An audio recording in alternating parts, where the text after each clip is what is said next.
할렐루야. 오늘 한 날도 거룩한 전에서 주님이 주시는 성령의 능력으로 또 말씀으로 복된 하루가 되시기를 주의 이름으로 축복합니다.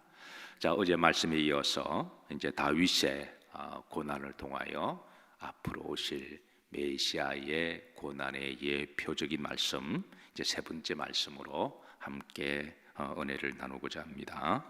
자, 9절입니다. 9절에 보면 자, 오직 주께서 나를 어디에서 나오게 하시고 모태에서 나오게 하시고 내 어머니의 젖을 할 때에 먹을 때에 의지하게 하셨나이다. 자, 어제 우리가 말씀을 나눴지만 다윗이 받는 고난은 너무 극심하여 이러다가 내가 정말 죽겠구나라고 하는 그런 죽음의 공포까지 그렇게 내려가요. 그런데 이제 오늘 고백은 내가 스스로 죽는다고 할지라도 이렇게 극심한 고난을 당하다가 내가 죽는다고 할지라도 나에게 생명을 주신 분도 하나님이시고 나를 태어나게 하신 분도 하나님이시니 요업의 고백처럼 내가 스스로 죽는다고 할지라도 생명을 주신 하나님을 전적으로 신뢰하고 의지하겠다라고 하는 믿음까지 그렇게 내려가요. 사실 우리가 믿음 생활이 우리가 끝까지 내려가야 할 줄로 믿습니다. 고난을 당하다가 내가 이렇게 스스로 죽을지라도 나에게 생명을 주시는 분은 하나님이시다. 자, 여기 이제 모태 9절의 모태는 어머니의 이제 뱃속을 이야기를 하죠. 어머니의 뱃속에. 그 다음에 중반절에 내 어머니의 젖을 먹을 때에 이제 갓 난 아기가 어머니의 젖을 빨 때를 그렇게 이야기를 하죠. 그런데 여기에서 모태에서 나에게 생명을 주신 분은 누구시다? 하나님이시다. 이 생명의 주권자에 대한 고백이고 내가 이제 갓난아기에서 어머니의 젖을 빨 때에 뭐 하게 하셨나이다? 의지하게 하셨다. 이는 생명에 대한 본능을 이야기를 하는 거죠. 아이가 태어나서 누가 가르치지 않아도 이제 배가 고프면 그렇게 웁니다. 너 배가 고프면 울어 가르쳐주지 않아도 애가 울어요. 그건 본능이죠. 그리고 어머니의 젖을 물리면 배가 고프면은 어머니가 가르쳐주지 않아도 그냥 쪽쪽 빨면서 그렇게 젖을 먹는 것은 그건 이제 하나님이 생명에 대한 본능을 어릴 때부터 그렇게 주신 것이죠. 그 본능을 주신 것을 이제 다윗은 하나님을 의지하는 것으로 그렇게 고백을 합니다. 10절 말씀 보시면 내가 날 때부터 주께 한 바 되었고 맡긴 바 되었고 내 생명을 주관하시는 분은 누구시다? 하나님이시다. 그리고 후렴절에 모태에서 나올 때에 주는 나의 무엇이 되셨나이다? 하나님이 되셨다. 이거는 하나님은 나의 하나님이시다. 나의 창조주 하나님이시다. 여기에 대한 분명한 고백입니다. 우리 기독교는 낙태를 반대합니다. 왜냐하면 생명을 주신 분은 하나님이시기 때문에 생명을 주신 분은 언제부터 주셨느냐? 우리가 모태에 있기 전부터 하나님은 이미 계획하셔서 우리에게 생명을 주셨습니다. 생명의 통로는 부모지만 그러나 생명의 근원은 하나님이신 거죠. 그래서 낙태를 근본적으로 반대를 해요. 우리나라가 올해부터 낙태가 허용이 됐죠. 올해부터 허용이 되어서 이제는 더 이상 이 낙태죄는 이제는 우리나라가 없어졌습니다. 제가 2006년도에 이제 박사과정 밟을 때에 대학원에서 교수가 이 낙태 어볼션 문제를 가지고 논쟁을 던졌습니다. 그래서 이 어볼션 문제 가지고 한 3주 정도 과제를 내놓고 서로 리서치를 하고 그리고 여러 그룹으로 나누어서 이제 그렇게 좀 논쟁을 한 적이 있는데요. 그 당시만 하더라도 이제 미국에서는 오랫동안 낙태법에 대해서 침해한 그런 논쟁이 있을 때였습니다. 그러니까 이제 한쪽에서는 낙태를 아이들의 생명을 언제부터 생명으로 봐야 할 거냐. 그래서 좀 보수적이라고 하는 단체에서는 2주부터 생명으로 보는 것으로 그렇게 견해를 밝혔습니다. 그러니까 2주라고 하는 것은 정자와 난자가 착상할 때 그때가 한 2주 정도가 되기 때문에 그때 이렇게 정자 난자가 착상을 해서 그러면은 그때부터 생명이 시작점으로 그렇게 본 거죠.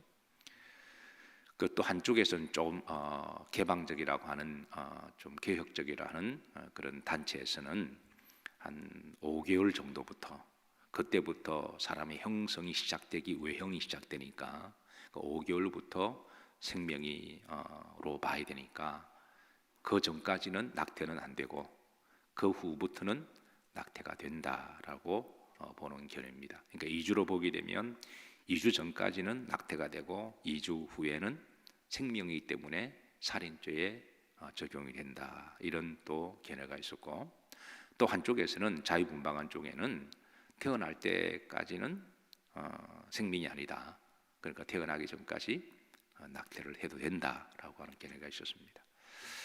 우리 기독교는 2주 전부터도 하나님의 생명이니까 낙태가 금한다라고 하는 그런 논쟁이 치열하게 있었는데, 근데 이제 이 문제가 단순하게 어떤 학적인 문제만이냐, 정말 생명에 대한 기준점을 어디에 두고 그냥 이것이 정말 학적인 견해만이냐라는 문제가 아니었습니다. 이 논쟁을 이제 깊이 들어가고 그리고 여러 자료들을 이렇게 함께 논의하면서 여기에는 인간의 아주 탐욕적인 그런 부분도 결부가 되어 있고 또 정치적인 문제도 결부가 되어 있고 또 법적인 법리 논쟁도 있고 그리고 또 물질적인 문제가 있고 그리고 또 인간의 성적인 타락의 문제, 이런 문제가 아주 복합적으로 이렇게 함축되어 있어서 이것이 이제 아주 뜨거운 감자가 되어버렸던 거죠. 그리고 예컨대 이게 이제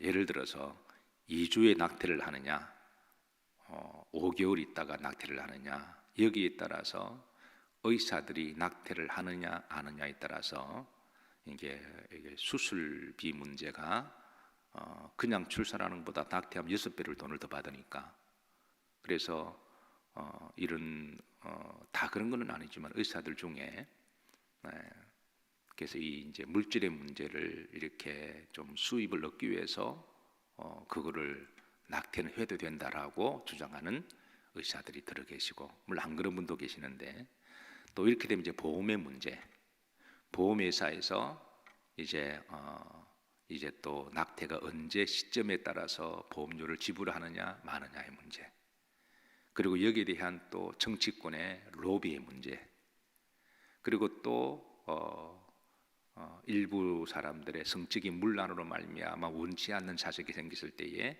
그리고 또 이렇게 떼부림으로 또 자기 스스로 자유함을 얻기 위한 문제, 이런 것들이 또 첨예하게 서로 맞물리면서, 그래서 이게 이제 낙태법이 이렇게 결정을 내리지 못하는, 그리고 기독교의 입장에서 보면은 이거는 생명을 주신 분은 처음부터 하나님이시니까 이렇게 이제 반대하는 문제. 자, 이렇게 논쟁을 하다가 그 교수가 실제로 그 낙태할 때에 그 이제 그 자궁 속에 기구가 들어가서 아이를 이렇게 잡아서 이렇게 막 이렇게 좀 표현이 그렇습니다만은 어스러 버리잖아요. 예, 그래서 그걸 갖다가 초음파를 통해서 그 생생하게 다 보여주더군요. 예, 그 자료를 어떻게 구입했는지는 모르겠지만, 그래서 이제 기구가 들어가서 아기를 잡으려고 그러는데 애가 그걸 알고 막 도망다녀요. 필사적으로 도망다닙니다. 예, 그런데 막 이렇게 조그마한 공간인데도 필사적으로 도망다녀요. 그래서 결국은 잡아서 그냥 어그러버리죠. 그냥 완전히 그냥 어그러서 그냥 거의 그래서 썩신해가지고 빨아내는 건데, 이건 보는 순간에 살인이다. 이거를 보면 이건 살인이다. 그거를 인정하지 않을 수가 없고, 그리고 그 아이가 본능적으로 도망가는 생명력이 있다는 거잖아요. 자기가 가장 믿고 의지하고 자기를 보호해줄 부모의 자궁 태아 속에 어머니가 자식을 살인하는, 이거는 가장 잔혹한 살인이 되는 거죠.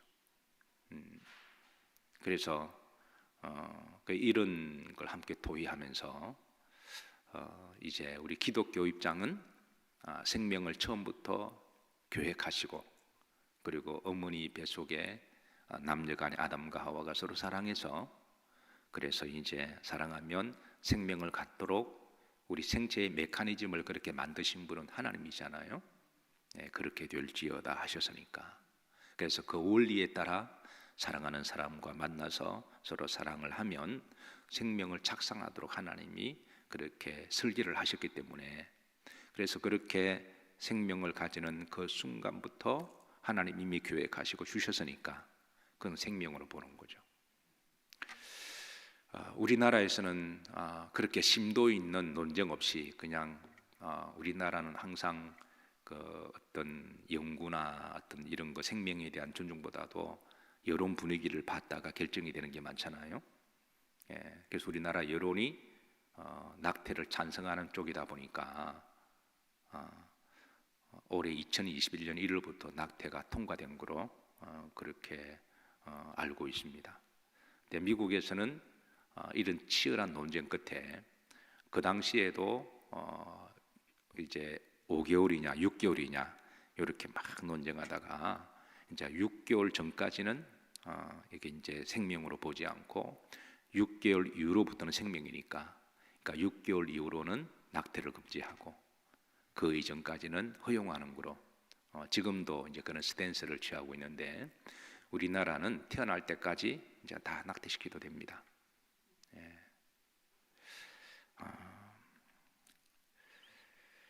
자, 우리 그리스도인들은 이제는 세상 법보다도 하나님의 법을 더 존중하고 우리가 더 두려워하면서 각자 개인적으로 지켜야 될 시대를 살아가고 있습니다. 세상 법이 다 옳은 것과 진리나 그런 게 아니라 사안에 따라서 옳고 또 어떤 부분은 불완전하니까 그런 것들을 국가의 법이나 세상 법을 반대하자 그런 의미는 아니라 분별하자라는 거예요.